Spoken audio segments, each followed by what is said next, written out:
Doctor Namdev Lahamate, कुठे sir? BMBBS doctor आहे. Yes. माझं संगमनेरमध्ये हॉस्पिटल आहे. पण सनेजचे मला प्रोडक्टचे रिझल्ट खूप चांगले भेटले. म्हणजे माझी स्वतःची भावाच्या मिसेसला गुडघ्यादुखीचा खूप मोठा प्रॉब्लेम होता. म्हणजे ती साधी बसू सुद्धा शकत नव्हती. मी पुण्यामध्ये संचेती हॉस्पिटलला पण तिला दाखवलं होतं.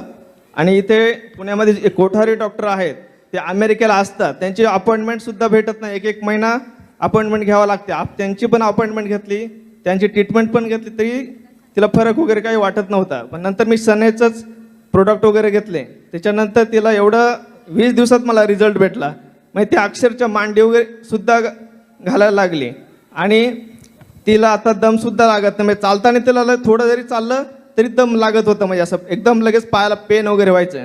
पण तिला 20 दिवसामध्ये एकदम खूप रिझल्ट चांगला भेटला. म्हणजे आता ते व्यवस्थित मांडी वगैरे घालते, व्यवस्थित चालते, काहीच प्रॉब्लेम नाही तिला सध्या. एवढा ट्रिमंडस रिझल्ट मला भेटला. म्हणजे तुम्ही रिझल्ट बघून सर सनेज चूज केलं, बरोबर ना? म्हणजे माझा आयुर्वेदिक वरती तर विश्वासच नव्हता बसत. एवढं तुमची डिग्री कशात आहे म्हणजे? MBBS MBBS. म्हणजे तुम्ही ऑलिओपॅथीमध्ये ॲलोपॅथी. आणि तुम्ही नंतर आयुर्वेदाचा ऑलिओपॅथीवर आयुर्वेदी म्हटलं की थोडंसं भांडण आहे. हो, म्हणजे थोडं विश्वास बसण्यासारखंच नव्हतं. हा. पण मी स्वतः रिझल्ट घेतल्यानंतर मला त्याच्यावर खूप चांगला रिझल्ट भेटल्यामुळे माझा थोडा विश्वास बसला त्याच्यावरती. ओके. त्याच्यानंतर मी बरेचसे पेशंटला त्याच्यावर ट्रीटमेंट दिली. त्याचे पण खूप रिझल्ट मला चांगले भेटले. Okay, great. मग आता काय वाटतं सर, सनेज केलं पाहिजे सगळ्यांनी? हो, केलं पाहिजे, नक्की. नक्कीच केलं पाहिजे. नमस्कार, मी ज्योती मल्हारी